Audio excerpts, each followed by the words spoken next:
ہنفیوں نے کھولا اور روزہ توڑ توڑ کے شافعیوں سے مناظرے کرتے تھے بغداد میں. یہ مجھ سے پوچھو ملک شام میں کہتے تھے روزہ توڑ دو، کیونکہ اگر روزہ رکھ کر کے مناظرہ کرو گے تو دلیل میں کمزور ہو جاؤ گے، اس لیے آواز کم نکلے گی، اس لیے روزہ توڑ دو. ماہ رمضان کے روزے اللہ کی قسم چھوڑ چھوڑ کے حنفی جو ہے یہ شافعیوں سے مناظرے کرتے تھے. اور تاتاریوں نے جب حملہ کیا قلعے پر بغداد کے اندر تو قلعہ نہیں فتح ہو رہا تھا، حنفیوں نے کہا ہم قلعہ کھولتے ہیں، رات کو قلعہ کھولا گیا اور شافعیوں کو قتل کروایا ان حنفیوں نے. کہتے ہیں حق ہے، سب حق ہے. تاریخ کے پردے آج بھی موجود ہیں کتابوں کے اندر.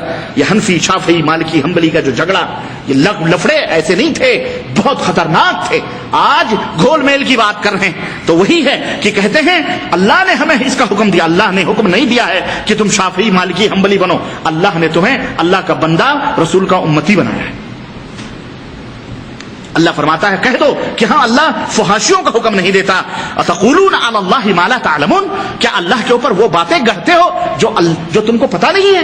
لا علمی طور پر اللہ رب العزت کو وہ کرتے ہو. تو میرے عزیزو، یہ طرز اور کردار تھا، یہ وہ طرز اور کردار تھا تقلید کا، اندھی تقلید کا، جس سے اللہ نے منع فرمایا، رسول اللہ نے منع فرمایا. مگر یہود و نصارہ کے ڈگر پر یہ امت بھی چل نکلی اور افتراق و انشقاق کا شکار ہو گئی. اور وہ باتیں جو ائمہ کرام محدثین نے نہ کہیں نہ سنی، ان باتوں کو گڑھ گڑھ کر بنا بنا کر ان ائمہ کی طرف منسوب کر دیا گیا، ان ائمہ کی طرف منسوب کر دیا گیا. آپ سوچتے ہوں گے کہ پوری تقریر ختم ہونے کو آ رہی ہے لیکن 5 مذہبوں کا پتہ نہیں چل رہا ہے کہ وہ کون کون لوگ ہیں، ہے نہیں؟ میں بتاتا ہوں. ابھی موجودہ دور کے کچھ نافہم اور احمق مولویوں نے کتابیں لکھی اور بڑی ہوشیاری سے یہ کہا کہ 4 مذہب پہلے سے موجود تھے، یہ 5واں مذہب جس کا نام اہل حدیث ہے، کیا ہے؟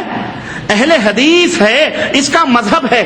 یہ غیر مقلد ہیں، یہ لوگ ہیں جو ائمہ کی تقلید نہیں کرتے، یہ 5واں مذہب نکلا ہے. اور پھر کہا جانے لگا کہ یہ نئے نئے پیدا ہوئے ہیں اور 150 سال پہلے ایک پیداوار ہیں، انگریزوں نے پیدا کیا ہے، فلاں نے پیدا کیا، فلاں کے پیٹ سے نکلے، فلاں کے ڈگر سے نکلے. اور ہمارے پاس ایک کتاب ہے، ایک پالن صاحب، پالن گجراتی پالن پوری تھے، جانتے ہیں آپ پالن گجراتی صاحب کو؟ ہاں، 5-10 تقریریں یاد کی تھی، کچھ حوالے والے بمبئی اور شمالی ہند میں کافی وہ پاپولر ہوئے. اور وہ تھے ذات کے قوال ڈفلی بجانے والا، کہیں دکانوں پر ادھر ادھر بھیک مانگتا تھا، قوالیوں مشہور تھا، گھاس وس کاٹتا تھا، بھینس وس چراتا تھا. تو کہا کہ ایک دفعہ میں کہیں سے گزرا، ایک ہمارے بابا تھے گجرات میں، احمد آباد میں، تو وہ ناک کو رینٹ وٹ بہتی تھی، وہ لنگی وہ لگوٹی پہن کے بیٹھا رہتا تھا. تو بابا کے پاس رات دن بھر قوالی گا کے مانگتا اور جو کھانا پانی ملتا بابا کے پاس جاتا اور ان کو بھی کھلاتا. تو وہ ریٹ وغیرہ نکلی دیتی، ان کو بیڑی دیتا، سگریٹ دیتا، وہ بیٹھ کے پیتا. تو میں بار بار ان سے کہتا تھا کہ بابا ہمارے اوپر بھی نظر کرم کر دو.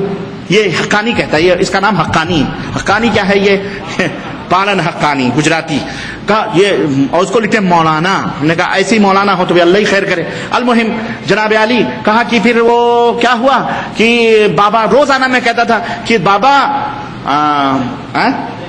نظر کرم کر دو. نہیں، وہ ایک لفظ تھا کہ ہمارا بھی بیڑا پار ہو جائے، ہمارا بھی گھوڑا آگے نکل جائے. ہاں، یہ جملہ تھا، ہمارا بھی گھوڑا آگے نکل جائے. روزانہ کہتا تھا. کہا ایک دن کھچڑی لایا تو بابا نے کھایا، رینٹ وٹ گری تھی تو بابا بولے کہا کھا لو، یہ کھا لو. تو مجھے تھوڑی سی کلف ہوئی، تکلیف، لیکن میں نے بابا کھانا، وہ بے نمازی فاحش و فاجر بیٹھا رہتا تھا. کہا میں نے کھا لیا کھچڑی. کھچڑی کیا کھانا ہوا، اوہو، ساتوں ہمارے یہاں کہتے ہیں نا طبق روشن ہو گئے اس کی. کھچڑی کھایا، اتنا بڑا عالم ہو گیا کہ بخاری مسلم